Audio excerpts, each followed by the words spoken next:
Majority. Those last three, I know that.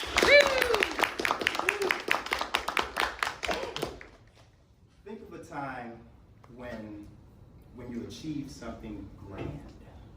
Might have been your high school graduation, might have been a birthday party, meeting a new friend, the love of your life. Hold that thought in your mind. Today, I'm going to take you on a short little journey to kind of get a better understanding of who I am, a little introduction. But right before that, really quickly, two words, what do you think when you look at me? What do you think? Professional and calm. All right, awesome. Yeah, I was gonna say well dressed and confident. Give me some more personality traits. Here. I was gonna say muscular, but That's fine, that's fine. Give me personality. One more. What? Wisdom? Gentleman and scholar. Gentleman and scholar. Being confident. Confident. Yeah. Okay, all right. Wisdom? Wisdom, I like that. Well, picture this. I'm standing on stage after years of dedication, weeks of preparation, and I'm nervous. I'm wearing shorts, no shirt, like nothing else really. It's a bodybuilding competition. and I hear this sound in the audience. I had just turned pro, so I'm a professional athlete. I made it, it's my first show. I asked the judges, hey, give me some advice. I'm still kind of new to this thing. They said, oh, don't expect too much. Just go in and give it your best. I said, okay. And I hear this little voice in the crowd, 54, 54, 54, 54. And I'm smiling, and my smile is getting bigger and bigger. And I knew what it was. It was my son's voice. He's maybe 5 or 6 years old. And he's screaming my number. I'm excited. The judges are hearing it. They're looking back. It's giving me points. I ended up getting 4th place in fourth place in my very first pro show. It was 40 guys. Nice job. Yeah, like it was stiff competition. Got a trophy, gave it to my son, obviously. And it was a real big, proud, bad moment. This, I would say, is a good picture of who I am, right? I do things, I strive to accomplish, and I am a proud father. Like, that is the thing for me. It hadn't always been like that. I grew up in a rough neighborhood. I was born in Camden, New Jersey. Anybody here at Camden, New Jersey? mm-hmm. Yeah. Yeah. He's like, yeah. It was ranked the poorest city in the United States some years back. I was raised in Riviera Beach, Florida, which was another rough part of town. I have a wonderful mother and a wonderful father, but they split, which left me with mom, and my dad started a new family. Great father, great person, but just not in the home. I learned a lot of things the hard way. Like I said, the neighborhood was rough, so I picked up things from the environment. Got me into a lot of trouble. Got in trouble in school. My mom took me out of school, homeschooled me for a while, and I got pretty intelligent, pretty sharp.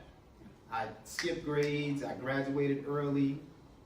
I was always a learner, I was always a child to ask questions. Why does the sun rise? Why is the ground hard? Can we fly?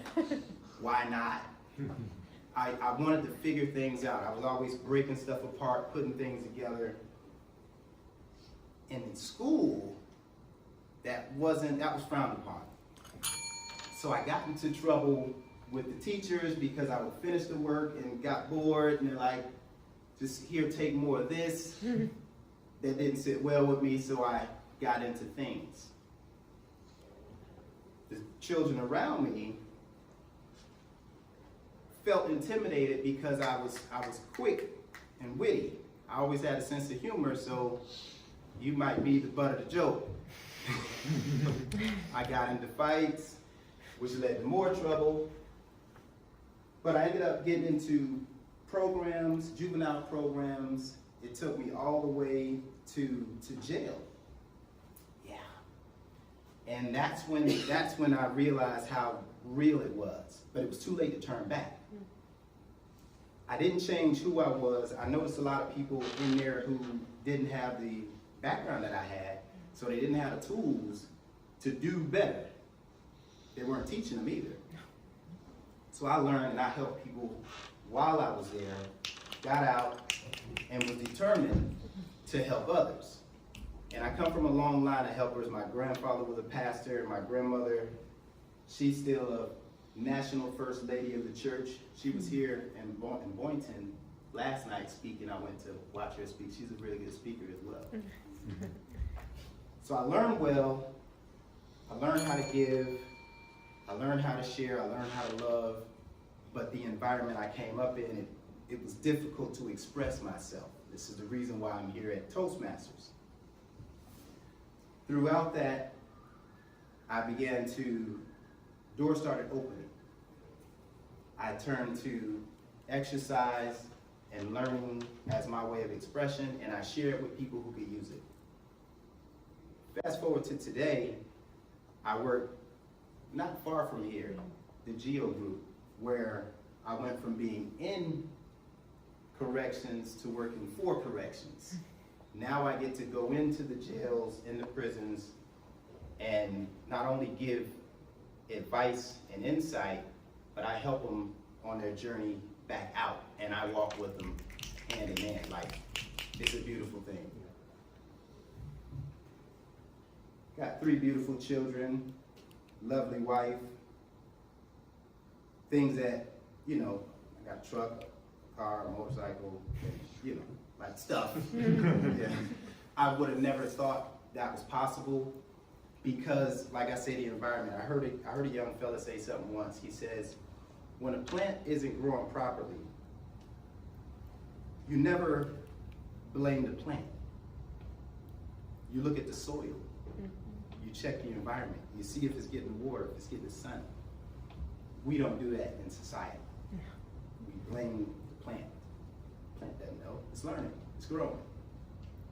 So I made a decision to consciously make whoever's in earshot aware of this is what we do. We check the environment. We change the environment. And we make that plant aware of what it's capable of and nurture it. I'll give you more in the next speech.